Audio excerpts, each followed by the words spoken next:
akan dijelaskan secara lebih rinci lagi oleh kelompok-kelompok selanjutnya nanti. Jadi ada pembahasan tersendiri berkenaan dengan pendidik, berkenaan dengan peserta didik, dan lain sebagainya.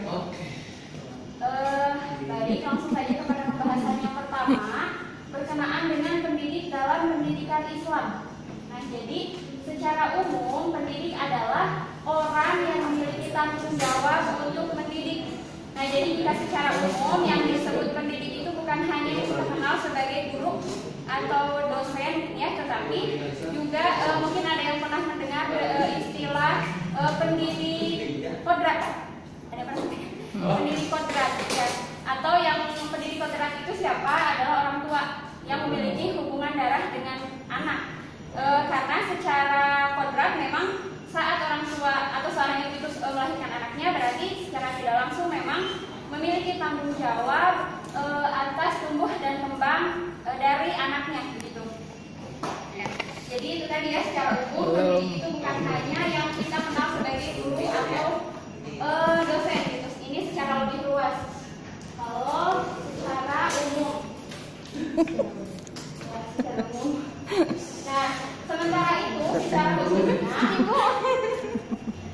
pendidik dalam perspektif pendidikan Islam yang nanti ini akan dibahas lebih dalam lagi adalah orang yang bertanggung jawab terhadap perkembangan peserta didik dengan mengupayakan perkembangan seluruh potensi, baik potensi afektif, kognitif maupun psikologis sesuai dengan nilai-nilai ajaran Islam. Nah, jadi kalau misalnya berkenaan dengan perspektif pendidikan Islam ini lebih mengerucut lagi kepada tadi yang kita kenal sebagai guru ya atau dosen gitu di suatu instansi. Jadi guru atau dosen itu memiliki tanggung jawab untuk membimbing perkembangan seluruh peserta didiknya dengan mengupayakan agar seluruh potensinya itu berjalan dengan baik sesuai dengan ajaran Islam, sesuai dengan Al-Quran dan As-Sunnah. Jadi tadi sudah dijelaskan juga di pelajaran sebelumnya, matkul sebelumnya, bahwa ternyata tugas pendidik itu bukan hanya sekedar untuk transfer ilmu gitu ya, tapi harus memastikan bahwa ilmu itu dapat dipahami dengan baik dan juga nanti bisa diamalkan oleh peserta didik tersebut dalam kehidupan sehari-hari. Dan jadi pendidik ini tidak ada istilah coba-coba dan abal-abal gitu ya. Karena kan ini mendidik manusia. Ada kan misalnya ada yang mau mengurus tanaman saja ya, itu kan harus ada yang sampai mengikuti pelatihan dan lain-lain. Bagaimana agar pupuknya, tanahnya dan lain-lain agar nanti si tanaman itu bertumbuh dengan baik gitu. Apalagi ini mempersiapkan manusia gitu, yang mana manusia itu Allah bilang sebagai calon khalifatullah atau sebagai wakil-wakilnya Allah di muka bumi begitu. Jadi tidak ada istilah abal-abal ya. Makanya pendidik ini nanti harus ada kompetensi dasar yang harus dipenuhi gitu ya oleh pendidik tersebut. Seperti misalnya guru itu harus S1 ya. Sekarang kan TK juga gurunya harus S1 ya. SD juga harus S1. Jadi kalau secara perspektif pendidikan Islam, jadi guru itu setidaknya harus mempunyai kualifikasi pendidikan itu tadi. Next. Ya, kemudian yang kedua ada peserta didik. Peserta didik dalam perspektif Islam. Nah, secara etimologi peserta didik dalam bahasa Arab disebut dengan tilmid. Jamaknya adalah talami, yang artinya adalah murid. Ini dibaca. Kemudian ada istilah juga tulab atau artinya adalah mencari atau orang-orang yang mencari ilmu. Ini secara bahasanya ya, bahwa peserta didik itu adalah pokoknya orang-orang yang mencari ilmu gitu.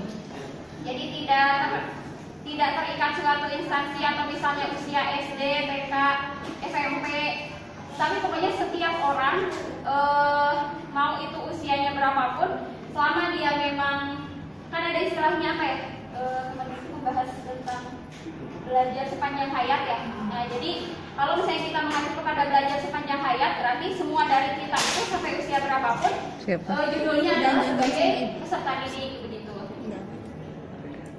Sudah. Lanjut.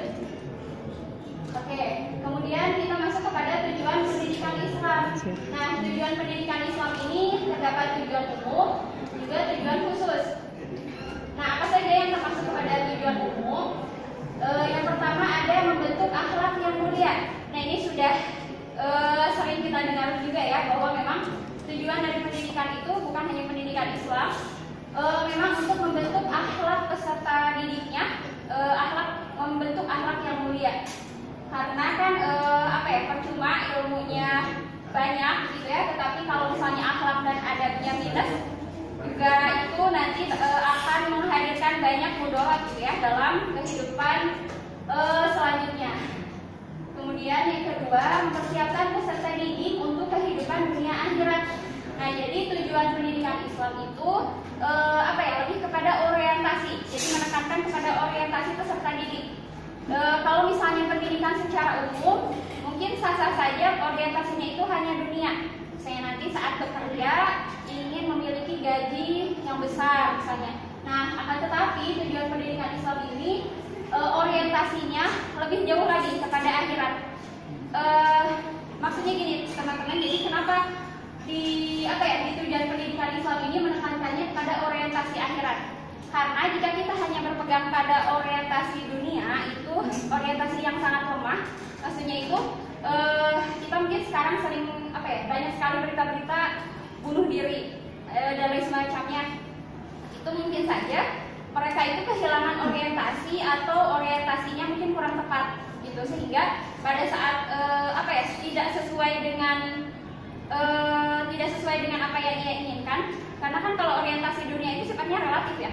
Apa yang misalnya orang lain pikir itu bagus, ya padahal kan maksudnya bagus itu setiap orang beda-beda kan ya. Nah, jadi tidak akan pernah bisa tidak akan pernah bisa puas gitu, karena kan relativitas orang-orang atau relativitas manusia itu berbeda-beda. Akan tetapi jika orientasinya akhirat, berarti itu bukan relativitas lagi ya sifatnya. Itu apa yang Allah inginkan. Jadi kita tidak perlu memikirkan nanti pemikiran orang lain seperti apa ya kalau saya seperti ini misalnya. Jadi nanti dia tidak memikirkan hal-hal receh lagi yang seperti itu.